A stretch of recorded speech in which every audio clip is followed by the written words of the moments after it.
The polymer that we chose for it is very good at deflecting all temperatures. So it's a very good insulator. And it gets to the point where it doesn't matter the temperature that it's experiencing, it matters just the time for it to penetrate. So you could throw it in an oven at 1,000 degrees or 200 degrees. It's the same amount of time that it will take for the temperature to penetrate inside. Good morning, good afternoon, and good evening, whenever you may be listening, and welcome to Latitude, the 43 North podcast. I'm your host, Nate Benson, and we've got a jam-packed show for you this week. We have Patrick and Ryan from 3am Innovations, a local Western New York startup who are trying to help firefighters relax the chaos a bit during a fire scene. Patrick's a former volunteer fireman, and he discovered that there's a huge problem in terms of logistics with a fire scene, so he's figured out a patented way that firefighters can ensure all their fire crews are safe during a fire. So I'm not going to waste another minute setting up this episode, and let's get right to this week's episode with Patrick and Ryan from 3am Innovations. Patrick and Ryan, thank you for joining us on the podcast this week. For those who don't know you, why don't you give us the quick pitch of who you are and what you do? All right, so my name is Patrick O'Connor. I'm the CEO of 3am Innovations, and I'm a former volunteer fireman of 5 years, and that's kind of the origin of where all this started. But my corporate life, I did DNA sequencing. I led a team for that, and I opened up various lines of business. I did a catering company, opened up restaurants, the Harbor Center, downtown Buffalo, Pagula Sports Entertainment. I helped them open up that. So yeah, I've been kind of my whole life. Renaissance, man. Jesus. Yeah, I'm all over. And basically, I feel like I've been like building up to this my entire life to be an entrepreneur. And it's funny, like my father, he owned his own business. My father-in-law, he owned his own business. It's kind of like in my family, this is what you have to do. So, Ryan, were you a DNA sequencer and volunteer fireman as well? No, I can't. Well, then this is going to be one-sided. Right. For the past 14 years, really been focused on leveraging technology to make, meaningful products. And in that process, I've really discovered how important people are. And I think, part of that is because without them, they're just ideas on a napkin, right? Sure. But the other thing is when you surround yourself with good people, your vision needs to get broader, needs to get more compelling, and it forces you to be better. And I think in that process, I've really looked at a trend in my career of chasing harder and harder problems. Like a lot of the problems that people don't seem to be gravitated to are interesting to me. They're going to be hard. You're going to sweat. Let's go do it. And also we got limited time on the planet, right? Like you kind of want to be working on something more meaningful than advertising dollars or something. So when I met Patrick and learned about the fire service and the lack of technology therein, looked at my wife, my son was 1, and I said, I'm quitting, let's go do this thing. And she's like, really now? We were married for 7 years. Which is what you want. She's like, couldn't you have done it when we didn't have a kid? Yeah. But, off and running we are, and here we are now. So let's go back to the origin story. If I recall, was it 2016 Startup Weekend? I think I first met you when you brought kind of this idea to the table, right? Yes. So basically, in 2009, we lost 2 Buffalo firefighters. Yeah. And that's kind of what set me on this process. I remember after that event, I looked at my fire chief and said, I'm going to solve this. This is something that needs to be. And to back up a little bit, how firefighters track themselves currently is pretty archaic. It's a whiteboard and dog tags. So the process works when you get on scene, you would get assigned a job. So roof ops, hose line, something. You would go up to the accountability officer, you hand them your dog tag. Mine was 259. And so you would hand it to us, say, I'm on roof ops. Then you run into the building. And from that point on, that accountability officer's job is to just listen to the radio chatter and record where you say you are. So if anything should happen, they go to them and say, hey, where's Patrick? Like, well, 10 minutes ago, he gave power that he's on the second floor northeast corner. Go get him. A lot could happen in 10 minutes. So that's the current best practice in the fire service. And basically just we're going to bring it into the new age. We're just infusing technology. And so 3am actually comes from the name of the company, really. Actually comes from when I was working, doing catering and opening the restaurant for the Pagulas. I would literally come home. I have 2 kids, so I would eat dinner with the family, put my kids to bed, kiss my wife goodnight, and just go into my home office and just research technology that we could use to actually make a product like this. And when I finally came across them, I did the same thing to my wife. I'm quitting. She's like, you gotta be kidding me. But I was like, it has to be done.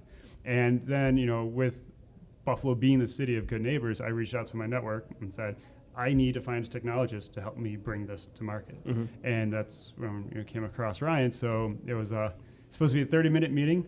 And, Several hours later, right? Yeah. We started at Starbucks and just talking, and 3 hours later, it's like, oh, okay, we found a co-founder. Let's get this going. So, and we'll get to the specifics of what 3M is doing momentarily, but anecdotally, like a lot of people know my story as a journalist. So I worked the overnight shift. I covered pretty much nothing but accidents, fires, nothing good happens overnight. So that's the news I had to cover. And I covered everything from, kitchen stove fire to full-blown 4 or 5 alarm fires with volunteer companies or the city of Buffalo. I would kind of cheat and have the scanner on in my ear as I'm out shooting, so I knew what was kind of happening. None of it was, of course, officially on record, until the PIO would talk to you on the record. But at least I had a sense of did any firemen get hurt or blah, blah, blah. They pulled somebody out. Yep. When they lose track of a fireman, it is chaos. It's absolute chaos. All hell breaks loose. People are scrambling. People want to run back in. The chief's telling them you can't run back in. Yep. It's making a already chaotic situation just hell on earth. Yeah. And I would imagine you, of course, you mentioned the 2009 tragedy kind of inspired this, but can you speak firsthand just kind of about what that, I know you broke it down to whiteboard and this and that, but it's like you said, really archaic, system that they're using now. Yeah. So every fire scene, you have a RIT team, a rapid intervention team. Yeah.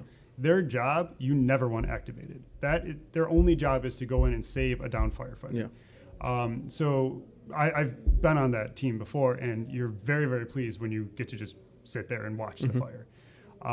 But yeah, if it comes down to it where you have to activate that team, you literally have to just send them into an event who very likely it's going to be risky for their life. You don't know if the fireman fell through the floor or there's a fire behind a door that they haven't gotten to yet. It's going to burst through. You have there's no a idea. Reason they have to go in, but the reason is most likely it's a life and death situation. And a lot of times seconds count because you're on air. So in a 30, this is something that not many people actually are aware of, is you have a 30-minute bottle. You could I've sucked down that bottle in 5 minutes. Yeah. If you're really working hard and you're taking big and you're not regulating your air, the best way from my experience is to skip a breath. Well, if you're moving, you're dragging hose or climbing a ladder, exactly. You're busting. Oh, and by the way, you've got 100 pounds of gear on you. Yes. Yeah. That and also when I did have a save in my career, and I remember I needed another person because it's a knocked out person. Yeah. I needed another firefighter to carry them out. When I got to the door of an apartment, it was a little apartment. It's called a vibro alarm. It basically says you have less than 5 minutes of air left. I was huffing at the top of the door, and I was like, we were lucky to get out of there. And it was a small apartment. So with that being said, if you don't have the time to get there, it's a life and death situation. So every second matters. And like you said, everything is a whiteboard, maybe some magnets, to kind of track. You get in, firemen have a decent sense of most building layouts, but they're also going in kind of blind. Like every building's somewhat different, so you don't really know where everybody is. And you're dealing with radio communication, which depending on the type of building and how old the building is, if something happened in the 43 North building, for example, it's nothing but concrete walls, radio communications might be a little iffy. Right. Yep. So what is 3AM doing to solve the problem? So one of the things that when Patrick and I sat down at that fateful, really long chat, and then at which point we got together actually around here to start designing what we were going to do, I think the critical part was to lean on his industry knowledge, right, to really understand the operational insights and really think about the people and kind of make sure that we're choosing technology that's best suited for them and how they're operating. And really at the end of the day, what we came up with was a wearable solution that is jam-packed with as many sensors as we can kind of come up with, that again will make sense. But the most important part that we always talked about, as Patrick's echoing now, highly stressful situation, you're likely not going to have time nor the focus to play with technology, fiddle with buttons, sort of implement beacons, etc. You're going. And so it better work or else it's getting left behind. And understanding that, we said, okay, we just needed to set it, forget it. It just needs to work. So really they put it on their person and they do their job as normal. But the point of emphasis then is we're coming back to those whiteboards. Those are for the commanders, the people that already have super difficult sort of jobs and decisions that they need to make with such little information to operate from. So we need all of that to stream somewhere, and we need that to be able to sort of be, intuitive. Sure. And ultimately there, for all of us, from a software perspective, we've been doing that for a bit now, kind of making sense out of large amounts of data, boiling it down into something that is hopefully immediately intuitive. You can make some decisions. So we made a software-based solution for the incident commander. Ultimately, all the data from the wearable streams around amongst the wearables. So one of the things we thought a lot about was infrastructure denied situations. You just mentioned a few too, right? If you're in specific environments, you may not be able to communicate very well. However, with Patrick's understanding of the operation, we may be able to communicate from person to person to person. And almost, you said a hose earlier, almost like a digital hose, that we can pass information from each individual through each role that's executing and ultimately find its way out to that commander. So by doing that, we can operate without the internet, which was a really important component, right? And then ultimately, again, we've got that software solution where you can visualize, make your sort of decisions from there. We're not there to make the decisions for the commander, just trying to empower them like those advertisers that I was talking about previously, right? And then lastly, of course, the cloud is there. But ultimately for us, it's really heavy once you get back to the hall. So, once you're back in the hall itself, we're synchronizing all of that data. We're going to put it out to a cloud, of course, thinking about security, optimization, compliance, but also data science. Sure. Kind of a big deal. There's a lot of services that are available, even startups in our community here that are experts at it. So what are we going to do with that data? That data could actually create meaningful change. And so for bigger picture, that's what we're interested in. How can we help to influence standards and help to keep everybody safe? So what is the commander seeing? You mentioned a software solution. So I assume the commander is looking at a tablet or laptop or something. Is he seeing where people are in that building in real time? Yes. Yeah, so we have a 3D, very tactile experience. We found a few frameworks and things that we could really build from. Thankfully, one of my jobs in the past, I worked for the public sector. I actually wrote software for municipalities around the country. Not exactly beacons of technological evolution, right? Right. But, how do you help them? Yeah. How can you get in there, right? And one of the realities is it's got to be simple. Yeah. All of these, bells and whistles and drop downs and everything, and it just gets too complex and cumbersome. People don't use it, and then they're really not getting the value at the other side. So for us, it was, again, very tuned on how simple can we make it. Even though it's three-dimensional, like we have full 3D information, you can see where people are, up, down, left, right, no problem. You can stretch and zoom and touch. But we don't want it to be so overwhelming that, suddenly we're actually asking more of the commander than is already being asked of them. Yeah, because, and by the way, at the same time, people are yelling at him in the radio, right? Yeah, so. Like one of our advisors, he's a battalion chief for FDNY, and he's like, if you could just boil it down and send me a text message, that would be great. Like they want it as simple and boiled down as humanly possible, but they need that visual detail to speak to the situations that you've experienced with as well. Like sometimes you're going to need that data. So what you want is that dynamic, like you can ramp up in fidelity and ramp down depending on where we are in the situation. If you really want to see, we can show you satellite kind of wallpapered imagery so you can really see a three-dimensional understanding, or we can strip it down to just literally borders of the facility and that's all she wrote. And that way, you're tuning it to the user and the context of the situation. I hope that makes sense.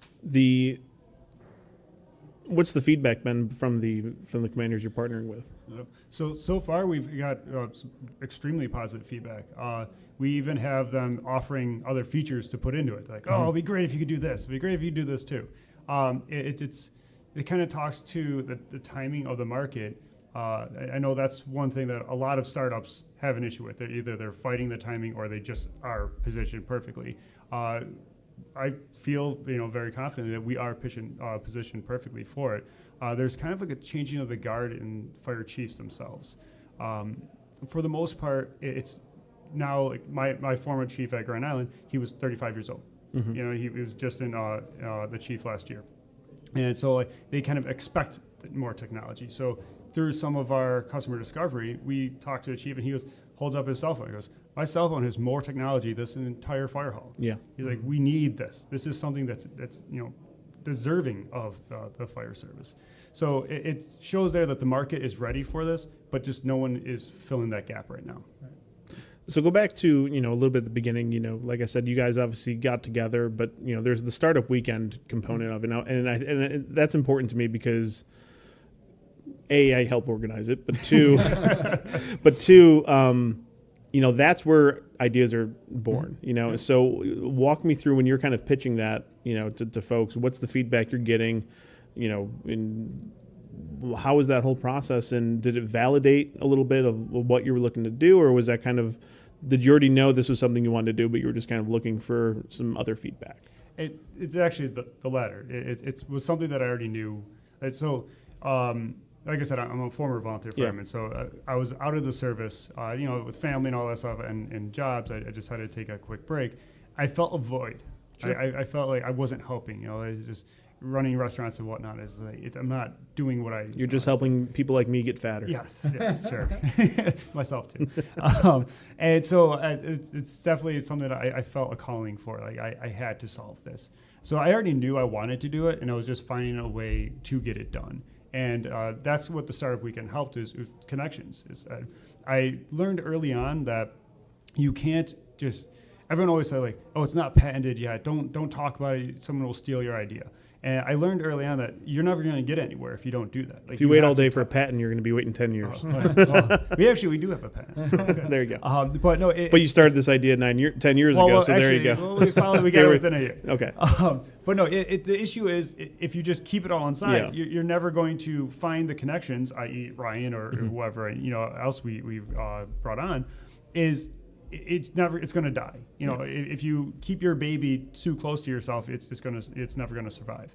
And that's where the Startup Weekend was pivotal. I actually met with quite a few individuals that just helped me along the path and say, okay, you want to talk to this person, we need to go over here.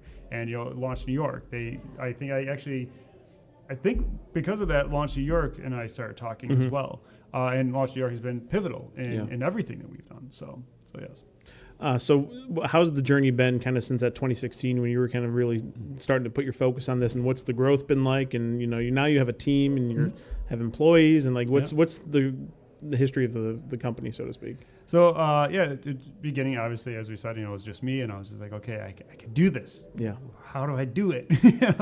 And so I was very fortunate where not only finding Ryan, but finding some investors that believed in us in the very beginning. When basically just had a piece of paper saying this could get done. And so we got some seed investment early on, and then we went to the races. So we started off with contract work. And because obviously we had to build up the team, and you need the time to do that. So after the contract work completed, now that's where Ryan came in, and he started actually building out our team, and I'll let him talk to that in a second. But from moving on from there, now we have our working prototype. Now we're actually going to, like, all of 2019 is customers. It's just getting it in front of customers, getting it into their hands, and having them break it. Literally throw it into a fire and see what happens. Let that happen. Because we're only going to learn from it, and we're just going to grow. So, but I'll let Ryan talk about the team. So as I was saying earlier, right, the people are what make the products, not us, not the napkins, right? And even in some of the, contractor capacities, we're exploring certain hypotheses, but, we're not sure if these things are right yet. And so I think the thing that I've realized over the course of my career, if you can get people to stay with you, you're more likely to succeed. And so we immediately started working to see who do we know. Thankfully for myself, I've managed well over 100 people plus. So you kind of reach out and you remember some of those people that are really captivated by hard problems and might even be willing to sacrifice a little bit, including some salary and some things like that. But hey, man, like I really want to do something that I'm proud of. I want to do something that makes a difference. I know that's very millennial sounding, but it's true, right? How dare you have a social conscience? I know. Well, I hear it so often. Everyone's trying to change the world, and the world's fine as it is, Ryan, okay? Yeah. There's nothing wrong at all. Everything is fine. So thankfully we were able to, immediately make some connections and speak to some of these people that we've worked with. And we were very blessed to have them say, let's go do it. And in that process, so we've got, everybody from, Sarah Taylor, who is a former customer experience director at Yahoo, so really knows that level of scale. Sure. In my past life, one of them, we made a considerable amount of annual revenue, but a large piece of that really came from service revenue. It turns out that people are really willing to pay for people. You kind of give them this kind of black box type of a thing, and they're always trying to barter a price. Yeah. But, I'm going to send people to come visit you and work with your staff. Right? And so the service capacity made a lot of difference, I think, from a use case perspective, but also from a revenue or a business, because, that part counts too. Yeah. But for us, we're thinking like safety, you can't afford to not know how to use it. Right. That could be life. Yeah, last thing you need is a commander who may or may not be digitally savvy, and all of a sudden the lives are on the line. Right, Exactly. So we wanted to make sure that the voice of the customer was part of our experience the entire time. So we brought her in, and from there, an engineer that I've worked with for 20 years, very gritty, really willing to kind of sweat on the hard stuff, and so he came right in to go after it. And from there, just recently, for example, we were able to recruit a former chief from Los Angeles, and he's helping us to on the business development components of it. He's a guy who ran a very large operation, truly knows it, but also has the connections amongst, because it's a very loyalty-based industry, and really can help to make sure that exactly what we're building is what firefighters truly need. It's always funny when every industry is smaller than you think, and everybody seems to have that 1 degree of separation, and with everything. So back to the tech, because I'm always curious. You mentioned the patent. What have you guys figured out with your technology that you were able to patent? So, or can we not talk about it? Well, no, we can because it's patent. It's actually an international patent. Even better. So with the technology, we are combining GPS, because not everyone knows GPS doesn't work in all buildings, but firefighters start outside. They pull up in a truck. So we could get initial readings from GPS. So we're taking that component. We're also doing inertial tracking. So just all your footsteps. Every footstep you take, we are tracking where you go and it's kind of so it's mapping as you go. Yes. To a degree. Okay. And then the last piece is triangulation. So since we have a mesh network and each unit is passing data between each other, we're also, how fast that signal travels, so you could also deduce how far away each one is. So all those together are making up our solution. And I think you had a question. I've got many questions, but sorry, I gave you the false start. But and so that's the basic of how our solution is all put together, and then all that data ultimately goes out to the tablet outside. So you mentioned cramming quite a bit of sensors into your product. How big is the product, and what have you been able to cram in there? Obviously, there's elements of GPS and and tracking steps and whatnot. But how big and what are you tracking? So right now, from the sizing perspective, it's actually I think very reasonable compared to like what we're jamming inside of this little box. But ultimately, if you can think about your cargo pocket, it fits in the cargo pocket. So it's larger than a cell phone. Yeah. And ultimately, it's really funny, but we've now visited 61 different departments around the country, and sometimes Patrick will be like, Chief, we're going to make it as small as your cell phone. Stop promising that. Yeah, a few of them said, like, what happens if I don't want it to be the size of a smartphone? You lose smartphones, yeah. Right, yeah, and he said, I can't feel it. I want to be able to know that it's on my person. Yeah. And I'm like, high five, because, yeah, you're like, more room, the better. Yeah. I'm saying it'll be small, and they're like, no, let's make it better. So I mean, I don't know. It's from a sizing perspective, we're still, of course, working on making it as small and efficient as possible. But the good part has been over the past year, we've spent a lot of time with departments, and we have an industrial designer as well, and we have a 3D printer. And so we print various enclosures, and then we actually equip the firefighters while they go in their exercises to make sure that it doesn't get in the way, right? Some of the concerns we have, what happens if it like physically snags on something, and that's the life or death or an injury or something, like we can't know, right? So ultimately, we've been able to really iterate and optimize based on the physiology of the person, and understanding that we're going to kind of get it focused in that pocket. So it's got some curvature to it that rests more comfortably against the leg, but the curvature also makes sure that we're not snagging on any surfaces as they move. How are you guys dealing with the elements? So, you look at it, I never loved covering fires, but I always enjoyed them when it was July versus January. But firemen deal with blistering hot temperatures sometimes in the summer and also in the fire. They're also dealing with, stuff in the winter when it's 10 below, and now you're dealing with water and ice and heat. So how, protective is your device from all these elements being thrown at firemen, on any given day? So the polymer that we chose, we actually worked with Kerbel Plastics, and the polymer that we chose for it is very good at deflecting all temperatures. So it's a very good insulator. And it gets to the point where it doesn't matter the temperature that it's experiencing, it matters just the time for it to penetrate. Okay. So you could throw it in an oven at 1,000 degrees or 200 degrees. It's the same amount of time that it'll take for the temperature to penetrate inside. Okay. Yeah. So. The other thing is that, it's funny, like Kerbell's like, gentlemen, you've selected something very good, but it might be too good. And we kind of look at each other and say, well, I'm not sure about that. Because at the end of the day, most of the chiefs say, gentlemen, I need it to work when it needs to work, which is like the 0.01% of the time that somebody's truly in a situation that, would require that level of endurance. Like, that's when I need it to work.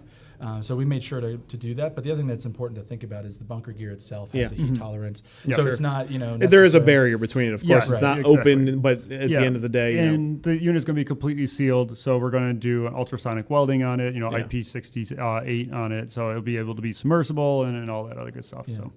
So the only risk with it is that once it does really warm up, it's going to take a while to cool down. Sure. But again, based on, as Patrick was saying, again, we're always thinking about the person. Those tanks don't typically last that long. The level of normal exposure is not going to be for hours on end in 1,000 degrees, right? Which therefore for us is a probability that we're willing to work with. If that makes sense. What type of battery life are you looking at for something like this? And I know we're getting like deep into the tech, but I'm just curious because there's, yes, you have a 30-minute bottle, but they're also rotating crews in and out. So like I've been at fires where it's 5-hour fight, and the same crew's gone in and out now 6 times. Bethlehem Steel, 3 days. It was a 3-day fire. So, in the last thing a commander's going on to be like, okay, guys, swap out your batteries in your 3 a.m. unit. So like, how long can a fireman expect to be in a situation and the technology's getting through it? Well, 2 good parts about it. One is the actual battery life we have is 8 hours. For the most part, to be frank, like most departments that we work with, that's sufficient. We, of course, always have a chief. I want it to work for 3 days straight, right? And mostly, it's like, Chief, I get it, but it's not possible. But then when I think about the size constraint, like, well, if you want it to be bigger and bulkier, we could always just get a bigger battery. I mean, it is one of those realities in tech right now. The bigger the battery, the longer it lasts. It's just kind of the way it works. I mean, Elon gets his way. Maybe that'll change. But for right now, it's going to be heavier, but we can make it last longer. Do you really need that, though? Sure. The other thing is that we design these products to be agnostic, as in they're not attached to you or I individually, and you keep it with you at all times. You can swap them. And ultimately, the way we're doing that is through wireless communication on the bunker gear itself to say, I'm me, and this is just a unit that's communicating my information. So therefore, if it's 8 hours, you just grab another one off the rack and charge it. Is that okay? And the reality is we mostly find that every firefighter is like totally good with that. So in their bunker gear, are you embedding like an RFID chip or something? Okay, so so there's the embedded chip that's with that jacket all the time. Yes. And you just immediately know, okay, he swapped it out, he's good to go. Exactly. And one other brilliant thing that Patrick thought about was, mutual aid is a very normal aspect to operational life for a fire service member. But in many cases, some of that mutual aid, is police, it's EMT. What about them? And we talk to chiefs, and sometimes those individuals could be running tools and different things on scene. So what about that? And so one of the thoughts is with the RFID, they're pretty cheap. Yeah. So what we're anticipating in our business model is to say, who are your leading mutual aid organizations, and we're just going to give them RFID chips for free because we just want them to be part of the system. If ever they use one of our devices, we want to be able to identify who they are. So now it's just up to the commander before an incident to pass those out. Well, they just grab them off the truck. So it comes down to is how many they actually purchase, and that is good for us because then they're going to want to buy extra units to have. So yes. Yeah. What other, any good businessman's going to say, okay, we have, this product for this industry, but how can this scale to another, could police use this for something? What's the greater outlook for something like this? I know it's obviously created with an intention for a very specific industry. Yes. Every industry has that cap of how much you can sell. Yeah. So, I wouldn't be doing my job if I asked, what's the other methods in which you use this? So there's actually 1.2 million firefighters in the United States. Yeah. We are engineering this to be for every call, not just fire. If you really actually break it down, fire calls are about 5% of all the calls that firefighters attend. Mostly is EMS, and then you have motor vehicle accidents. EMS is about 70%, motor vehicle are about 20%.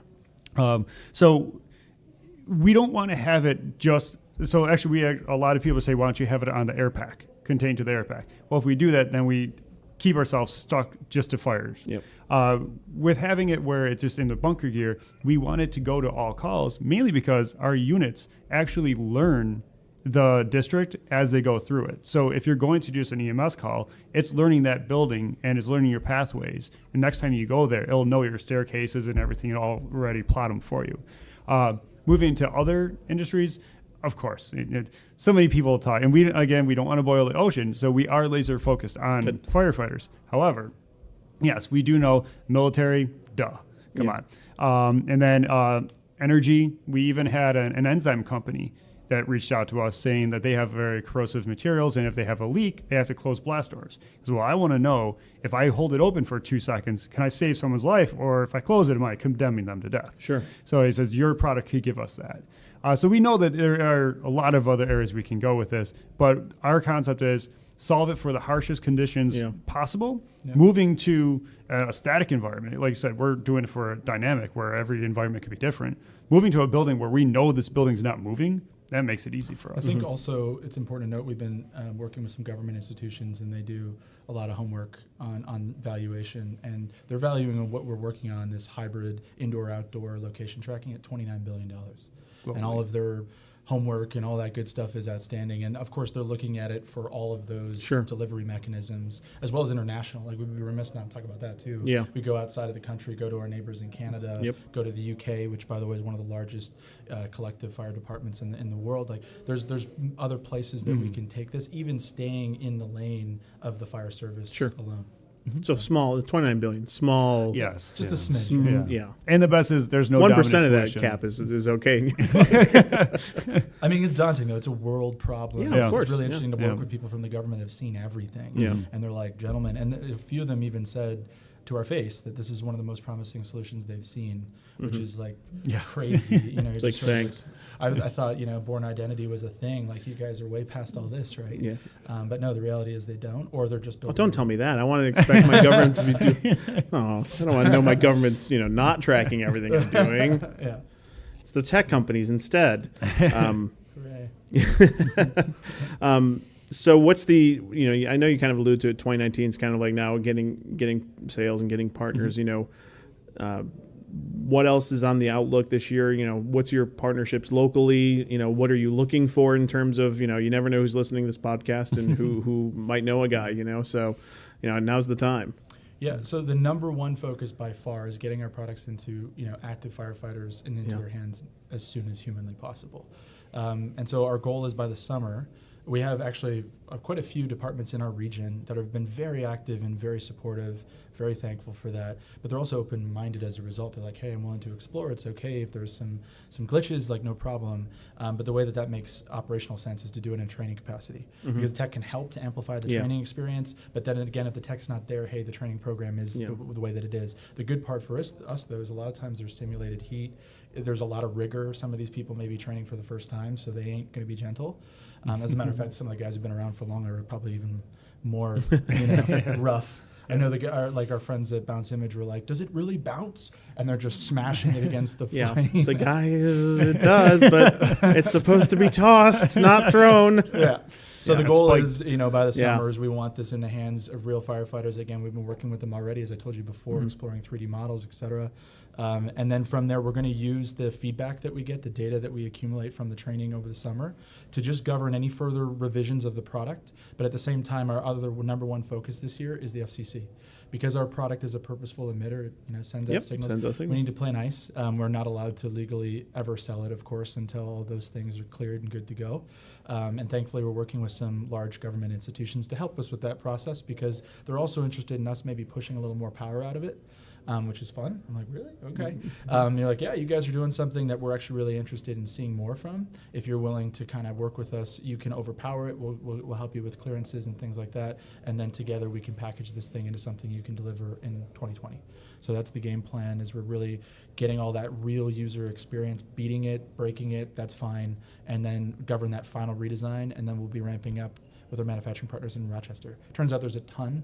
Rochester has a massive ecosystem as a result of Kodak and Xerox and some of those major groups, Moog even here in Buffalo. But we can literally do concept to full production. Right in Western New York. Like drive for 40 minutes and we're all set. Yep. And for us, on a yield perspective, there's only, and it's still a lot, but 1.2 million in totality in the whole country.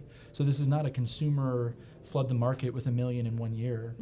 And so it's a little bit more of a conservative, gradual growth mechanism, which is good because it means Western New York can continue to support us in the process. Well, and plus you're dealing with departments will be buying this, not necessarily individuals, of course. So you're dealing with kind of that year-long budget cycle, and that's it. It's the slow sell, so to speak. But when it sells, any good sales guy's going to tell you like it should be big, right? Yes, and they also counties buy it. So there's instances where the Erie County purchases a service and says, okay, we're buying it for everyone. Here it is, and implement it. Yeah. So that's a very real thing too. We could get 50 departments at a time.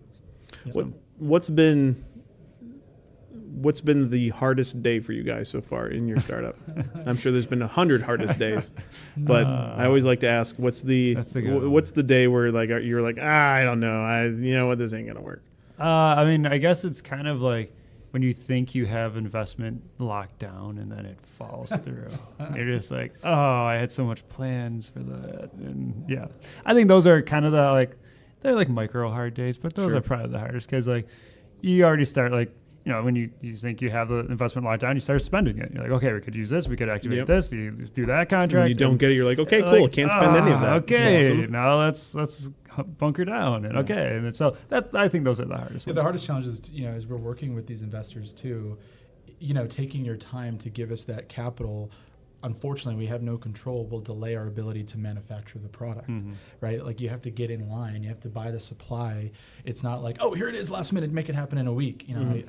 Not to say we look for excuses, trust me, we're as scrappy as we can be, but ultimately that's why sometimes the capital moments are tough because we're like, I really need this now. And they're like, yeah, you and everybody else. And I totally get that, so you don't complain, but it's just one of those situations where until we get to a point where we have enough supply behind us, we're kind of manufacturing on demand, right? So like when the capital comes in, there we go. There's a small job. We've got the product ready to go. We bring it in front of firefighters. We do it again.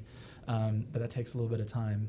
And those are stressful nights for him and I. We're like, how are we going to do this? And sometimes, by the way, we've 3D printed cases and like stuck some electronics inside of it and, had to do the startup thing. Yeah. But ultimately, at some point, if it's going to get serious, if we're going to get PO signed, you can't still be doing the cute, scrappy thing. You have to give them that perception is reality, the polished, in my hand, good to go product. Those moments have been a bit stressful. And we like talk to banks and other random places like, okay, some horrible loan that's not good for us to take, or like, should we? Yeah. Well, it's a slippery slope, especially with a hardware software solution, because like you said, you can 3D print everything, but it looks like a startup 3D printed thing. And sometimes, unfortunately, in the world, the looks, you have to look the part too. And and I say it all the time as a content guy, if you have a little micro 4/3 camera, it shoots a great image and it's nice and compact. But then when you send somebody a RFQ or something like that for like a $10,000 budget, it's like, wait, you're shooting this on a compact, like you don't look professional, so of course there's that conundrum too. It's like you don't necessarily. You've got to it's a conundrum. Like I said, it's a tightrope. You got to spend the money to make the product look good, but you don't have the money to spend. So it's just there's like a rabbit hole. There's a perception on like we've learned from actual fire departments too on costing. Like if it's too cheap, they're questioning whether or not it would actually be able to do what you say it's going to do. And unfortunately, if it's it could work 1,000 times, but if it doesn't work that one time, it stays on the truck. It'll never get off again. You'll never get. Well, Ryan and Patrick, thank you so much for joining us on the podcast this week. If people want to learn more about what you're doing, how can they do that? We're on all the socials. We're on Twitter, Facebook. We're on LinkedIn, of course. But, of course, our website, 3am, with the letter 3aminnovations.com. Find us, reach out to us. It's not just the name of our business. We truly are all up at 3 a.m. So ping us whenever, if anybody has, for example, people in their extended networks, family members that are involved in the service and you think would be interested in working with us or helping us, we love it. I think for us, we're truly trying to design something that has genuine impact. And so the more people we hear from and we work with, the better this solution is going to be. Yep. Well, having witnessed the chaos at a fire scene multiple times when I was a career journalist, I think what you're doing is fantastic. And thank you. Anyone out there who's listening who can help these guys out, I really strongly recommend it. So thank you again, guys, for joining me on the podcast, and we'll check in with you guys later down the road. Yeah, thank you very Cheers. much. I want to thank Patrick and Ryan for joining me on the podcast this week. You can head on over to their website if you want to learn more about what 3AM Innovations is up to. And if you're looking to start a new job in a startup, head on over to 43north.org/jobs. We have dozens of jobs posted on our jobs board each and every week. So if you're looking to change things up in your professional career, head on over to the jobs board and find out what jobs we have available, not only with 43 North winners, but other startups in the region as well. Thank you so much for listening to the podcast. Make sure you head on over to Apple Podcasts and leave us a 5-star review. The more 5-star reviews we have, or the more reviews we have in general, the more people who will hear our show. And if you have a special request for a guest or a topic that we should cover on the podcast, shoot me an email, podcast@43north.org, and we'll be sure to find us a guest that you are looking for. Thanks again for listening. For 43 North, I'm Nate Benson, and we'll see you at the next one.